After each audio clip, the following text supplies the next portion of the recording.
민재? 아니야. 당신은 민재가 아니야. 당신은 누구야? 왜 그렇게 말해? 우리 둘은 똑같잖아. 나와 민재, 같은 피를 가지고 있어. 하지만 단 한 명만이 존재할 자격이 있지. 넌 너무 많은 걸 알아버렸어. 지수, 내가 그 문을 열지 말았어야 했는데. 문이 쾅 닫혔다. 어둠이 덮쳤다. 돌아갈 길이 없다. 모르는 살인범과 결혼했어요. 서울에서 가장 강력한 가정에 들어서면서 완벽한 사랑을 찾았다고 믿었던 평범한 여성 지수 28세입니다.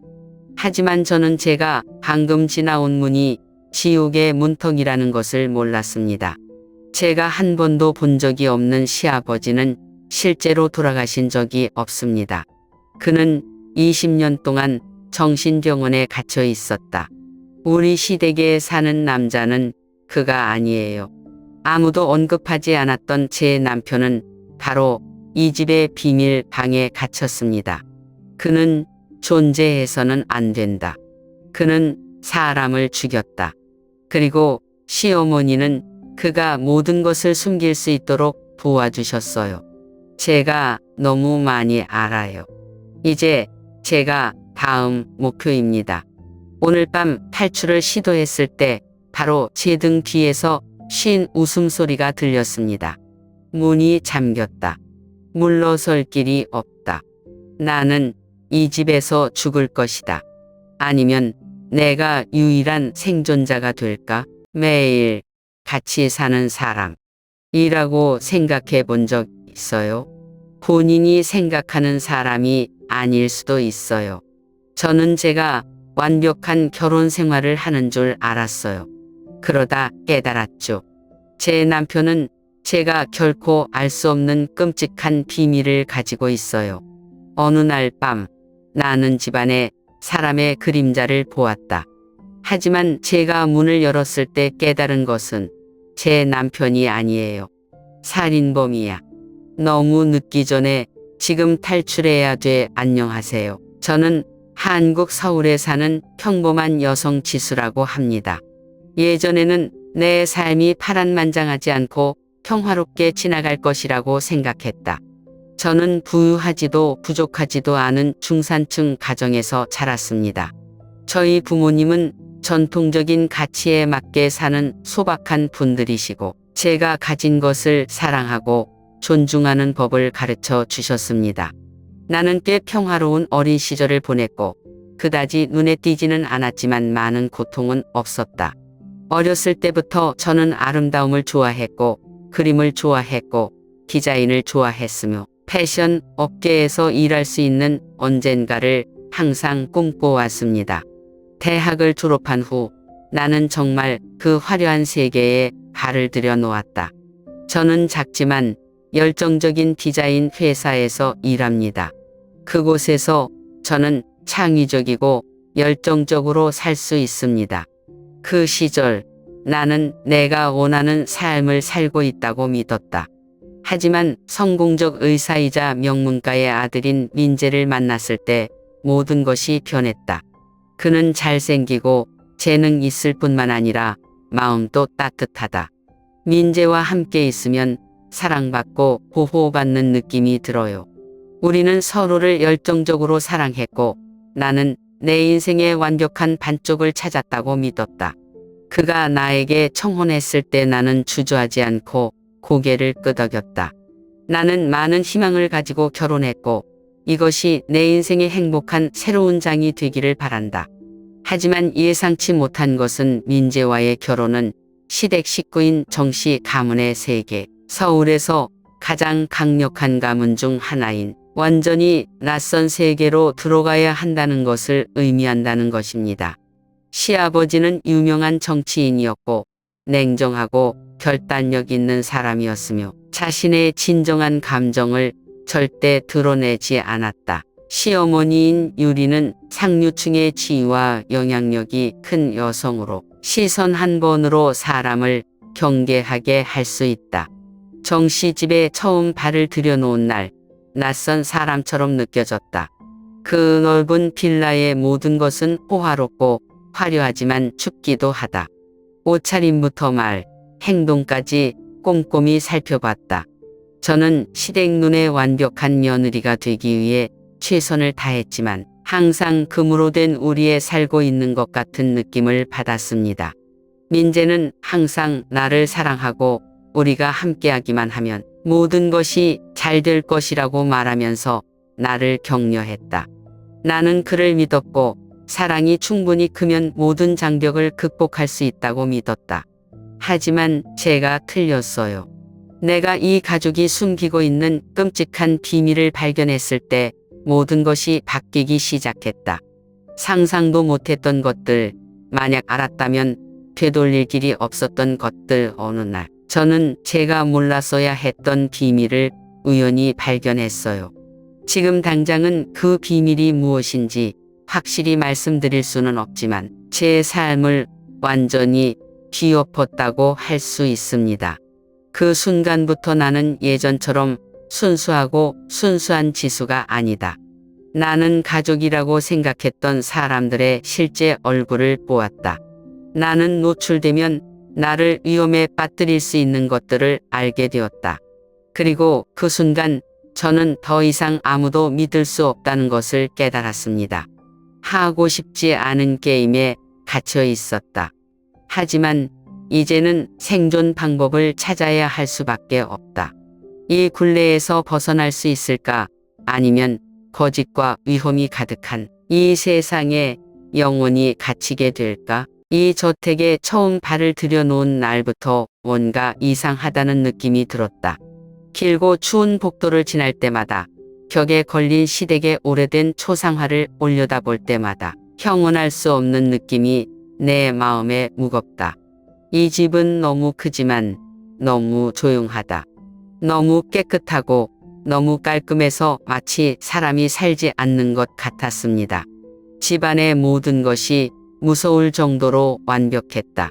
각각의 장식은 제자리에 놓여 있고 각 의자는 일직선이며 교란의 흔적도 없고 자연 생명의 흔적도 없다. 이게 시어머니의 완벽주의 습관 때문인지는 모르겠지만 뭔가 이상한 느낌이 들어요. 마치 제가 무대 위에 올라선 것 같았어요. 모든 것이 가짜 무대였어요. 나를 가장 불안하게 하는 것은 시아버지이다. 나는 할아버지를 본 적이 없다. 한 번도.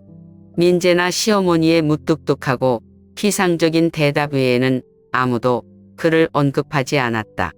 나는 그의 목소리를 들어본 적도 집안을 돌아다니는 것을 본 적도 없다. 그가 실제로 존재한다는 것을 증명하는 유일한 것은 벽에 걸린 초상화들, 오래된 사진들. 그의 얼굴은 딱딱하고 차갑다. 민재에게 여러 번 물어보려 했지만 그는 슬며시 피했고 내가 언급할 때마다 입가에 미소가 순간적으로 굳어지는 듯 했다. 아빠는 낯선 사람을 만나는 것을 좋아하지 않아요 라고 그는 말했다. 하지만 나는 더 이상 낯선 사람이 아니다. 저는 이 집의 신부가 된 지 6개월이 넘었는데 왜 그를 한 번도 보지 못했을까요? 그 집에는 항상 문이 잠겨 있었다. 나는 출입이 금지되어 있다.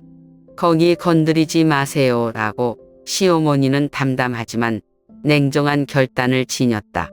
오래된 수납장일 뿐 볼만한 게 없어요. 그런데 왜 잠가야 하죠? 그리고 왜 제가 이 문들에 가까이 갈 때마다 등줄기를 타고 내려오는 차가운 전율을 느낄까요? 그러던 어느 날 밤 모든 것이 변했습니다. 나는 한밤중에 목이 말라서 깼다. 부엌으로 내려갈 때 나는 아무도 깨우지 않으려고 아주 가볍게 걸으려 했다. 집은 여전히 무섭게 조용하고 창밖으로 바람 소리만 조용히 들려왔다. 나는 물을 따르고 한 모금 마시고 몸을 돌려 방으로 돌아가려고 했다. 하지만 복도로 나오자마자 보았어요. 사람 그림자. 복도 끝에 조용히 서 있다. 심장이 조여요. 나는 몸이 얼었다. 그는 키가 너무 크고 너무 말랐으며 움직이지 않고 서 있었고 맨발이 차가운 나무 바닥에 닿았다. 움직이지 않다. 소리도 없이 하지만 전 알아요. 나는 그가 나를 보고 있다는 것을 안다. 눈빛. 나는 그의 얼굴을 잘 볼 수 없었지만 그 눈빛을 느낄 수 있었다. 공허하지만 강박적인 눈빛으로 마치 나를 꿰뚫어 보는 것 같았고 마치 무언가를 기다리고 있는 것 같았다.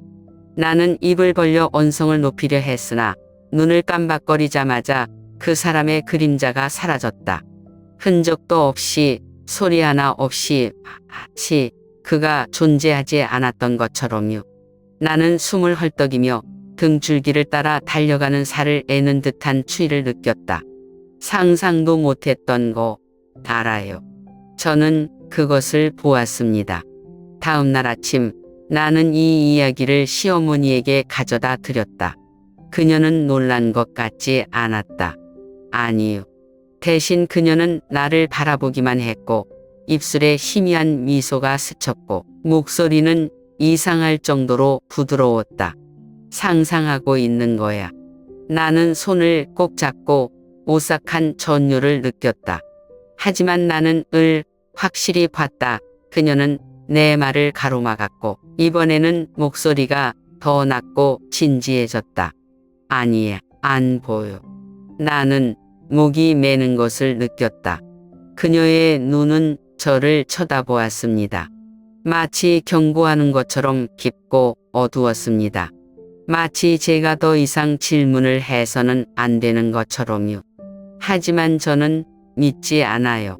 그리고 저를 더욱 두렵게 했던 것은 누군가가 저를 따라오고 있다는 느낌이 들기 시작했다는 것입니다. 밤뿐만 아니라 어두운 복도뿐만이 아니다. 낮에는 거실에 앉아 있거나 계단을 지나갈 때도 그랬습니다. 보이지 않는 느낌은 마치 눈이 저를 지켜보고 있는 것 같았습니다. 제가 고개를 돌렸을 때도 아무도 없었습니다. 다른 날 밤까지 이상한 소리가 들려서 잠에서 깼어요. 속삭이는 소리.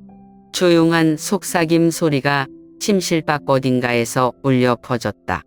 나는 귀를 기울였다. 이번에는 제가 상상한 것이 확실히 아닙니다. 목소리. 아주 작아요. 옳다. 나는 이불을 걷어 올리고 발이 차가운 바닥에 닿았다. 나는 천천히 방문으로 걸어나갔고 나는 가슴이 두근거렸다. 속삭임이 계속되었다. 나는 복도를 따라 한 걸음 한 걸음 소리를 내지 않으려고 노력했다. 그리고 나서 저는 그것이 어디서 나오는지 깨달았습니다. 방이 잠겨 있다. 내가 들어갈 수 없는 문들 중 하나. 나는 꿀꺽 삼켰고 떨리는 손가락이 문고리에 닿았다. 살짝 돌려볼게요. 문이 열렸다. 나는 누가 그것을 잠그는 것을 잊었는지 모른다. 하지만 한 가지는 알고 있다. 나는 더 이상 고개를 돌릴 수 없다. 방 안은 칠흑같이 어두웠지만 나는 거기에 무언가가 있다는 것을 느낄 수 있었다. 사람 그림자. 방 한가운데서 움직이지 않다. 안 움직여. 나는 본능적으로 뒷걸음질 쳤다. 하지만 그 순간 목소리가 들렸다. 몹시 허스키하다. 천천히. 선생님, 여기 있으면 안 돼. 차가운 손이 나의 손목을 잡았다. 나는 소리쳤다. 그리고 모든 것이 꺼졌습니다. 나는 이 집에서 뭔가 잘못된 느낌이 드는 것을 무시할 수 없다.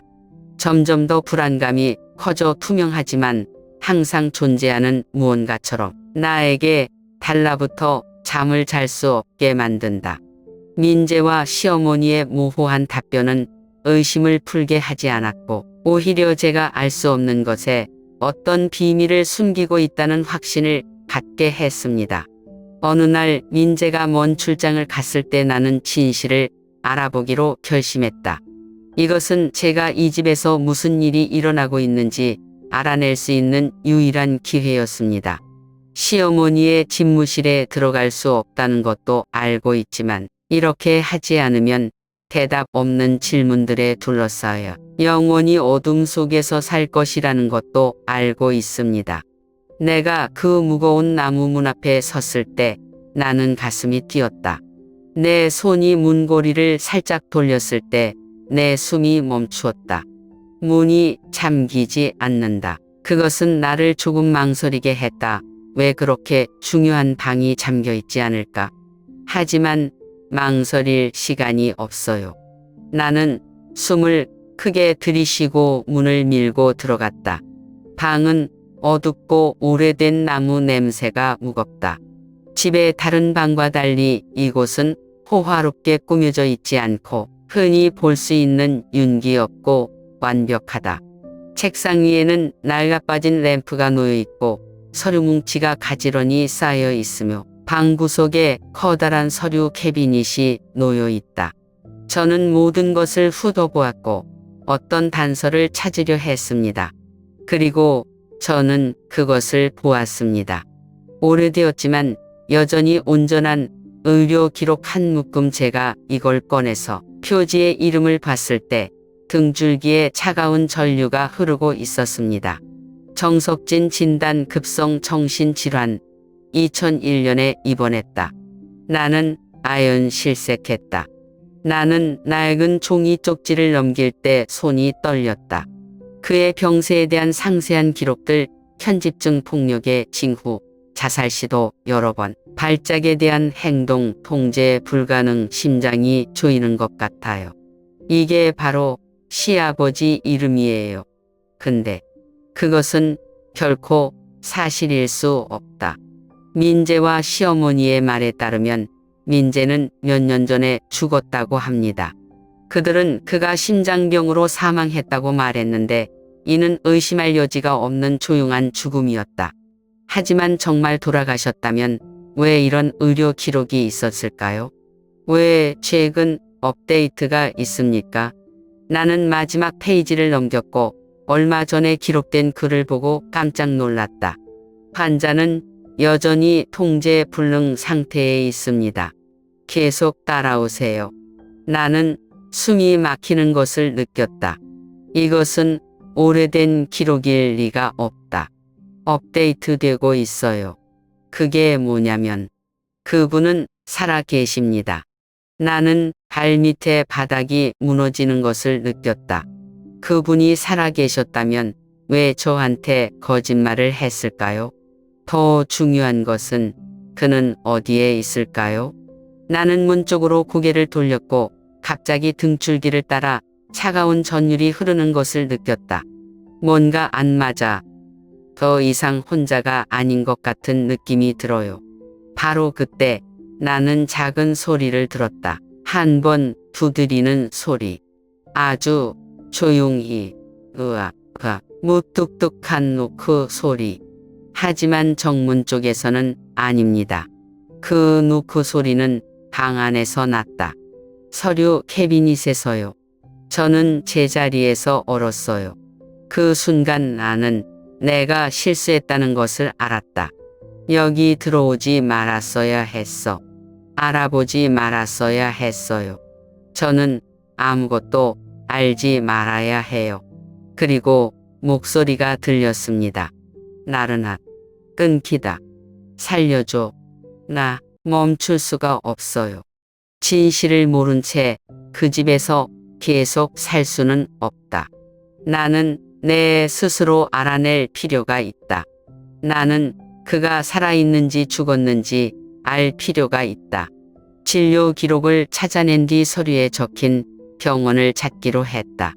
도심에서 멀리 떨어진 교외에 위치한 민간 의료 시설이다. 바깥에서 보면 평범한 건물처럼 보이지만 차가운 무언가가 공간을 뒤덮고 있어 들어가자마자 숨이 막힐 지경이었다. 나는 정석진의 며느리이며 그의 신상에 대해 알고 싶다고 프론트 데스크에 말했다. 간호사는 내가 방금 해서는 안 될 말을 한 것처럼 낯선 눈으로 나를 바라보았다. 가족의 허락 없이는 환자 정보를 공개할 수 없습니다. 라고 그녀는 침착하면서도 분명한 대비를 갖춘 목소리로 말했습니다. 가족. 저는 그의 가족입니다. 나는 왜 그들이 이것을 숨기려 하는지 모르겠다. 나는 그가 괜찮은지 알고 싶을 뿐이고 문제를 일으킬 의도는 없었다고 설명하며 애원했다. 처음엔 단호히 거절했지만 민재라는 이름을 거론하며 애나들 이름을 거론하며 안 떠나겠다고 하자 간호사의 얼굴에 망설임이 역력했다. 그녀는 동료들과 조용히 무언가를 교환하고 나서 나를 돌아보았고 눈빛은 경고의 빛을 띠고 있었다. 알았어. 그런데 5분밖에 안 남았어요. 그녀는 나를 긴 복도를 가로질러 인도했는데 회백색의 벽들이 시간의 얼룩으로 뒤덮여 있었다. 나의 구두 소리는 무서울 정도로 조용한 공간에서 울려 퍼졌고 주변 방에서 들려오는 은근한 중얼거림과 섞였다. 마침내 우리는 복도 끝에 있는 작은 방 앞에 멈추었다. 간호사는 마지막으로 제가 정말로 들어가고 싶어 하는지 확인하려는 듯 저를 쳐다보았습니다. 그리고 그녀는 문을 밀었다. 들어갈게요. 그 방은 작고 낡았고 병상이 벽에 붙어 있다. 나무 의자 하나, 낡아빠진 금속 장롱 하나, 엷은 색의 커튼이 쳐진 작은 창문 하나뿐이었다. 소독약 냄새가 공기 중에 은은하게 나고 버려진 시간의 냄새로 가득 차 있다. 그리고 그곳에는 차가운 침대에 영혼 없는 눈을 가진 깡마른 남자가 앉아 있었다. 저는 얼었어요. 시간이 바뀌어도 그가 더 말랐고 창백해졌어도 나는 여전히 그를 알아보았다. 시아버지, 할아버지는 살아계셨다. 근데 당신이 여기에 있다면 제가 집에서 여전히 보는 남자는 누구일까요? 등줄기를 따라 한파가 몰아쳤다. 숨을 쉴 수가 없어요. 명확하게 생각할 수 없어요. 제 머릿속에 있는 조각들이 정리되기 시작했지만 저는 그것들이 이끌어가는 결론을 믿고 싶지 않았습니다. 시아버지가 천천히 나를 올려다 보셨다. 그의 눈은 공허했지만 내면의 깊은 곳에서 나는 무언가를 보았다. 당하다. 마치 그 자신도 어떤 끔찍한 비밀의 포로인 것처럼 말이다. 허약하지만 분명한 그의 마른 입술에서 쉰 목소리가 빠져나왔다. 달려라. 늦기 전에. 나는 죽어서 서 있었고 가슴 속에서 가슴이 두근거렸다. 저는 그에게 진실을 묻고 싶었지만 그 순간 방의 문이 열렸다. 두 남자가 경비복을 입고 들어왔다. 그들 중 한 명은 내 손을 잡았고 목소리는 강했지만 큰 소리로 말하지 않았다. 당신은 여기에 있으면 안 됩니다. 나와주세요. 나는 당황해서 몸을 일으키려고 했다. 잠깐만, 나는 진실을 알 필요가 있어. 그분은 왜 여기 계시죠? 우리 집에 누가 있어요? 시아버지가 저를 향해 손을 뻗었고 그의 눈은 공포로 가득 차 있었습니다. 거기로 돌아가지 마세요. 하지마. 그의 목소리는 문이 무너지는 소리로 꽉 막혔다. 나는 방에서 끌려 나왔다. 경비원 2명이 저를 다시 현관 로비로 데려갔습니다. 간호사가 대기하고 있던 곳이었죠. 그녀는 차가운 눈빛으로 나를 바라보았다. 방금 본 건 잊어버리는 게 좋을 거야. 라고 그녀가 칼처럼 낮고 날카로운 목소리로 말했다. 당신은 자신이 무슨 일에 휘말려 있는지 모릅니다. 숨을 쉴 수가 없어요. 시아버지가 아직 살아 계세요. 그리고 우리 집에는 누군가 혹은 어떤 것이 살고 있었습니다. 나는 그곳으로 돌아갈 수 없다. 하지만 진실을 모른 채 도망갈 수도 없다. 나는 이 가족의 비밀을 알아내야 한다.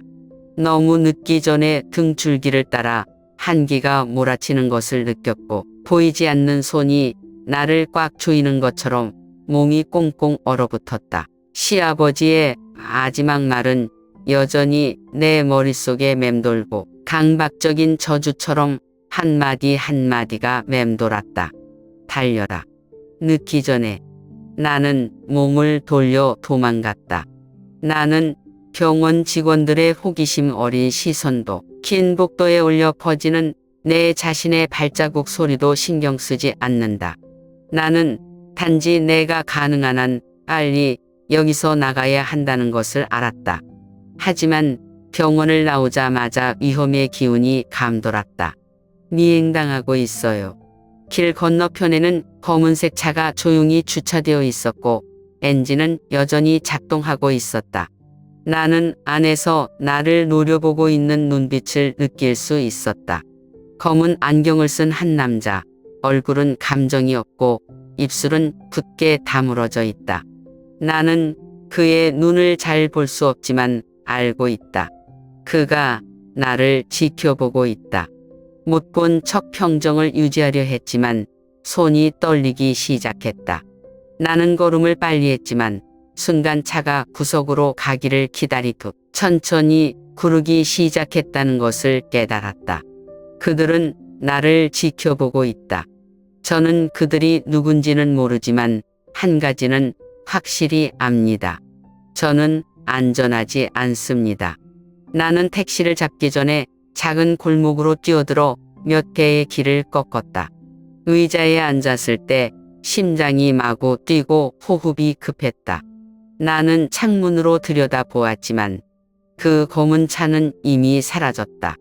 그럼에도 불구하고 나는 그들이 여전히 거기에 있다는 것을 안다.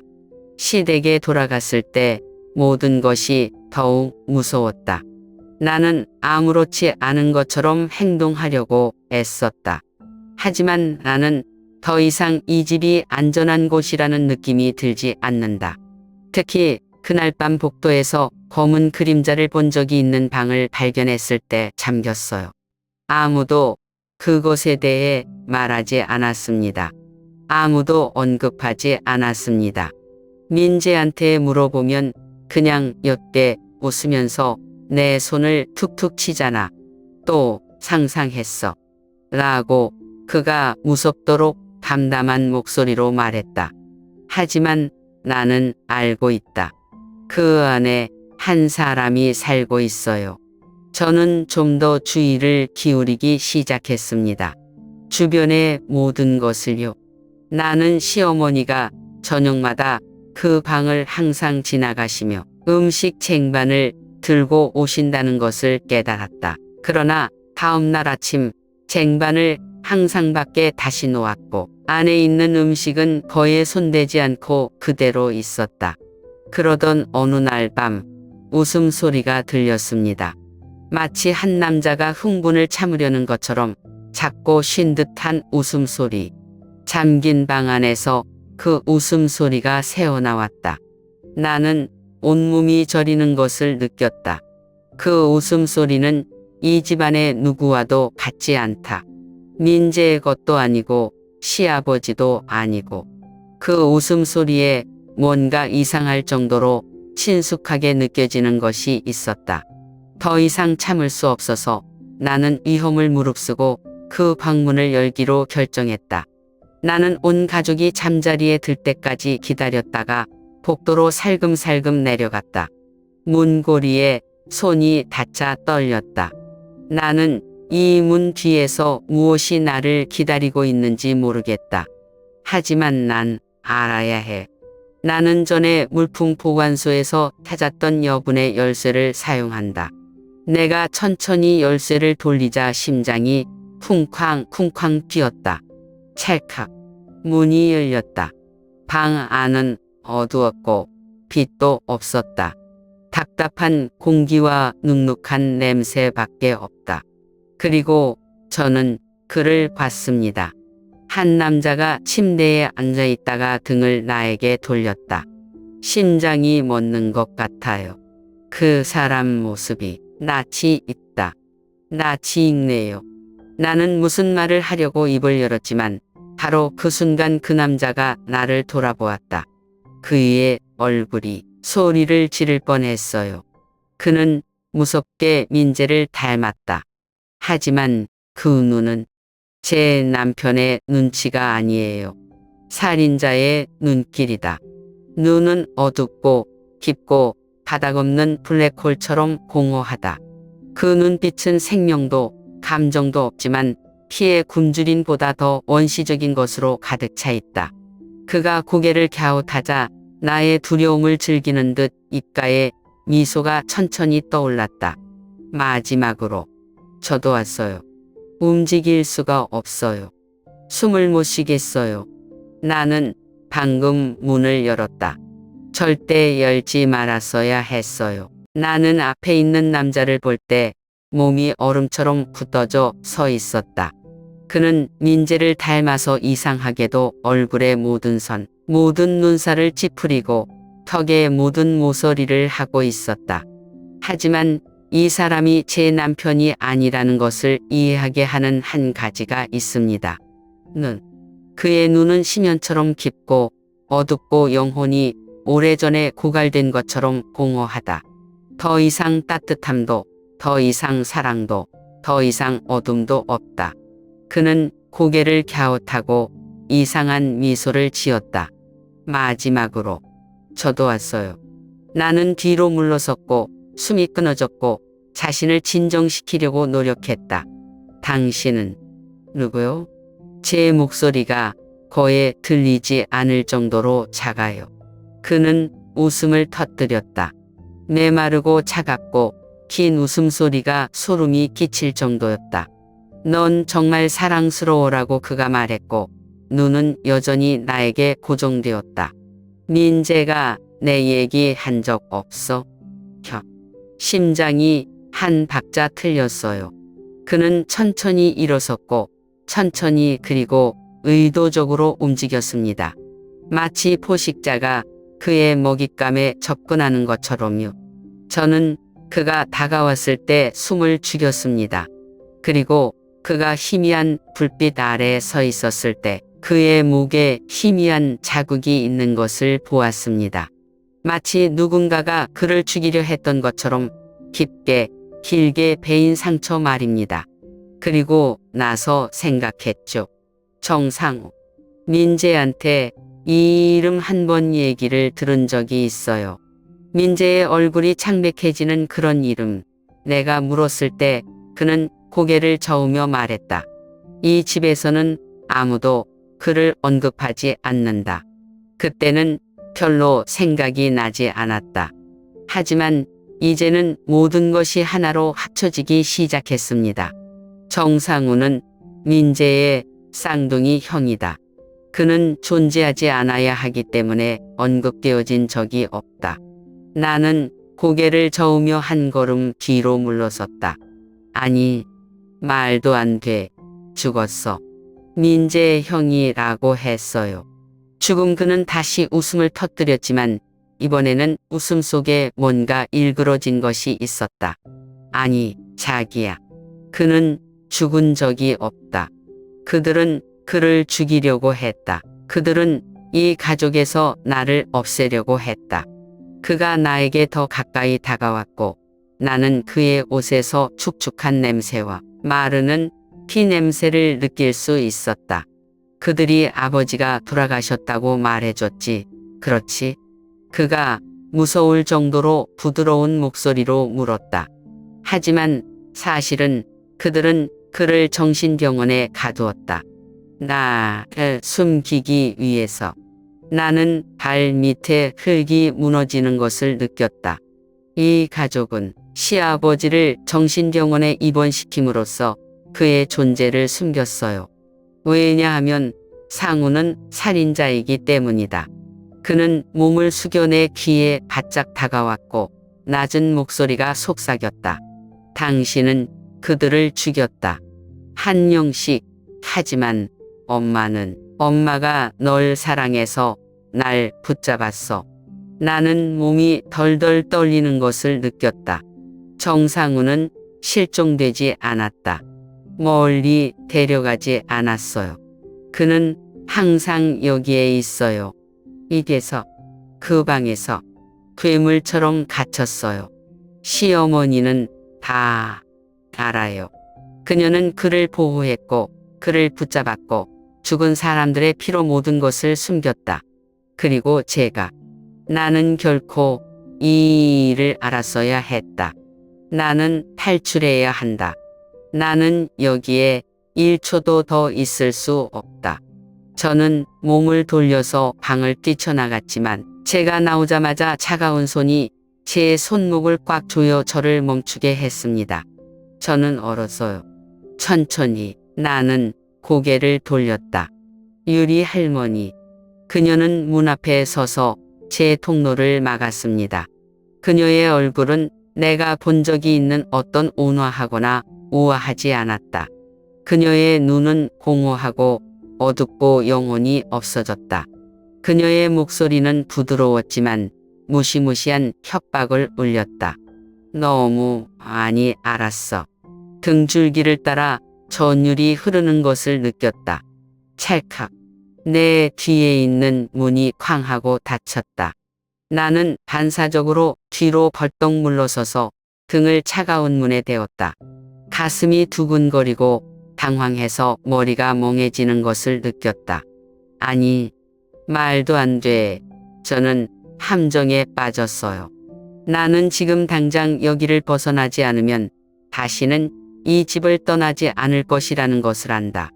유리 부인은 한 걸음 앞으로 나갔고 그녀의 손은 여전히 내 손목을 꽉 조였고 날카로운 손톱이 내 피부에 꽂혔다. 그렇게 쉽게 떠날 수 있을 것 같아. 그녀는 고개를 갸우뚱했고 목소리는 거의 부드러웠지만 무시무시한 광기가 감돌았다. 그녀 뒤에는 상우가 가만히 서 있는데 마치 이 광경을 즐기는 듯 입가에 미소가 일그러져 있다. 아니요. 이럴 수는 없어요. 전 빠져나가야 해요. 살아남아야 해요. 이야기는 끝나지 않았다. 지수 씨라면 어떻게 했을 것 같아요? 탈출할 수 있을 것인가? 아니면 정씨 일가의 다음 희생자가 될 것인가? 이 피비린내 나는 비밀이 언제 폭로될까? 바로 다음 장을 알려드리기 위해서